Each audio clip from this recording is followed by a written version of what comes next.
Ադրբեջանի արտաքին գործերի նախարարի խոսնակը արձագանքելով Հայաստանի վարչապետի աշխատակազմի երեկվա հայտարարությանը մեր երկրին կրկին մեղադրել է հրադադարի ռեժիմի խախտումների մեջ։ Ադրբեջանի պաշտպանության նախարարությունն այսօր եւս հանդես է եկել նմանատիպ հայտարարությամբ։ Ինչ հիմքեր կան նման մեղադրանքներով հանդես գալու։ Հայաստանի արտաքին գործերի նախարարի մամուլի խոսնակն ասել է, որ Հայաստանի Հանրապետության կառավարությունն ամենաբարձր մակարդակով հայտարարել է, որ իրադրությունն էսկալացնելու խնդիր եւ նպատակ չունի եւ շարունակում է գործել խաղաղության օրակարգի սկզբունքներով։ Իսկ հայոց բանակը կառավարությանը ենթակա մարմին է եւ գործում է հենց այդ դրամաբանությամբ։ Հայաստանի Հանրապետության պաշտպանության նախարարությունը հայտարարել է, որ պատրաստ է հետաքննել հրադադարի ռեժիմի խախտումների մասին Ադրբեջանի պաշտպանության նախարարության հաղորդագրությունները հիմնավորող փաստերը, դրանք Հայաստանին փոխանցելու պարագայում։ Պետք է արձանագրեմ, որ մինչև այս պահն Ադրբեջանը Հայաստանի Հանրապետության զինված ուժերի կողմից հրադադարի ռեժիմի խախտման վերաբերյալ ոչ մի փաստական տվյալ չի փոխանցել Հայաստանին։ Ադրբեջանը չի արձագանքել նաև դեռևս 2024 թվականի հունիսի 22-ին Հայաստանի Հանրապետության արած առաջարկին հրադադարի ռեժիմի խախտման դեպքերի եւ կամ նման տեղեկությունների հետաքննության համատեղ մեխանիզմ ստեղծելու մասին։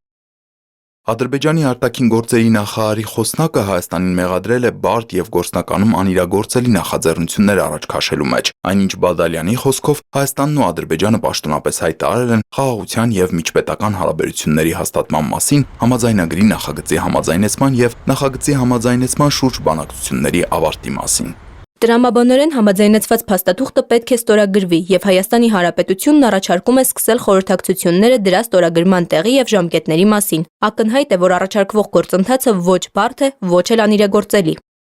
Այխան Հաջիզադեն խոսել է ԵԱՀԿ Մինսկի խումբը լուծարելու եւ Հայաստանի Հանրապետության սահմանադրության փոփոխությունների անհրաժեշտության մասին։ Անի Բադալյանը հիշեցնում է, որ Հայաստանը ամենաբարձր մակարդակով հայտարարել է ԵԱՀԿ Մինսկի խումբի լուծարումը դիտարկելու իր պատրաստակամության մասին։ Հայաստանը պարզապես ուզում է համոզված լինել, որ սա նշանակում է կոնֆլիկտի դե ֆակտո եւ դե յուրե ավարտ, եւ ոչ թե դրա տեղափոխում Հայաստանի Հանրապետության տարածք, այսպես կոչված Արևմտյան Ադրբեջանի խոսույթի ներքո։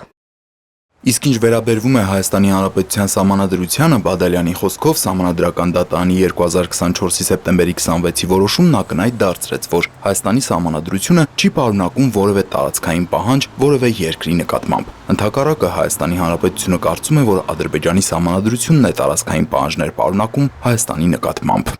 Բայց նաև կարծում ենք, որ խաղաղության համաձայնագրի համաձայնեցված տեքստը լուծում է այս խնդիրը։ Ինչու՞, որովհետև համաձայնեցված տեքստում արձանագրվում է, որ Հայաստանն ու Ադրբեջանը ճանաչում են միմյանց տարածքային ամբողջականությունը ԽՍՀՄ հանրապետությունների սահմաններով, միմյանց նկատմամբ չունեն տարածքային պահանջներ եւ պարտավորվում են ապագայում եւս չներկայացնել նման պահանջներ։ Բադալյանը հավելում է, բացի սա, համաձայնագրի տեքստում ընդգծվում է, որ կողմերը չեն կարող իրենց ներքին օրենսդրությունը վկայակոչել համաձայնագրի դրույթները չկատարելու համար։ Հիշեցնում նաև, որ Հայաստանի Հանրապետության սահմանադրության 5-րդ հոդվածի համաձայն վավերացված միջազգային պայմանագրերի եւ Հայաստանի Հանրապետության օրենսդրության միջև հակասության առկայության դեպքում գործում են միջազգային պայմանագրի դրույթները։ Նկատի ունեմ, Հայաստանի Հանրապետության սահմանադրությունը չի կարող վկայակոչվել որպես խոչընդոտ խաղաղության համաձայնագրի չստորագրման համար։ Ընդհակառակը, նույնիսկ սահմանադրության հետ կապված մտահոգությունների հասցեագրման ամենաարդյունավետ ձևը խաղաղության համաձայնագրի ստորագրումն է։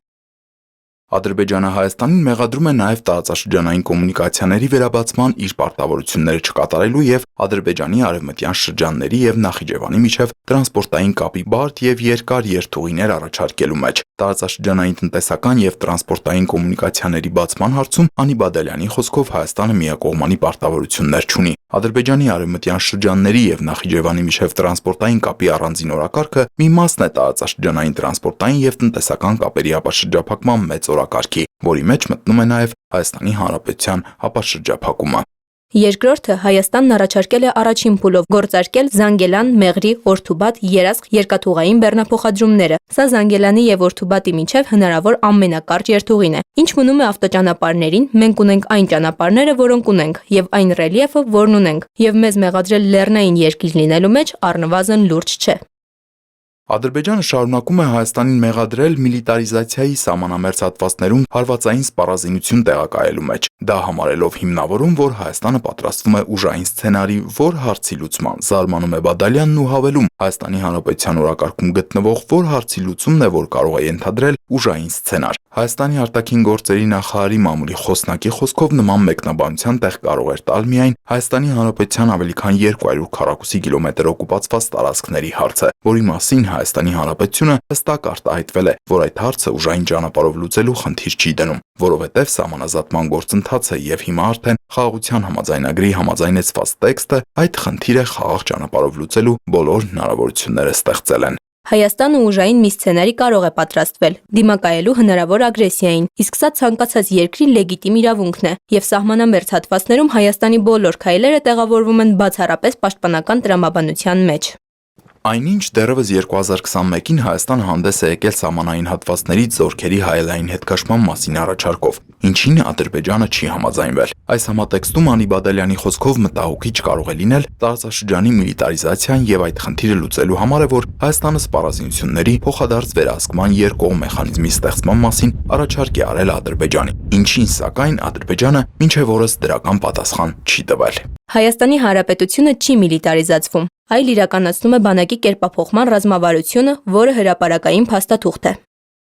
Անի Բադալյանը եւս մեկ անգամ վերահաստատում է Հայաստանի Հանրապետության հավատարմությունը խաղաղության օրակարգին եւ կոչ է Ադրբեջանին սկսել խորհրդակցություններ խաղաղության եւ միջպետական հարաբերությունների հաստատման մասին համաձայնագրի համաձայնեցված տեքստը ստորագրելու տեղի եւ ժամկետների մասին։ Տիգրան Հովակիմյան, Հորիզոն։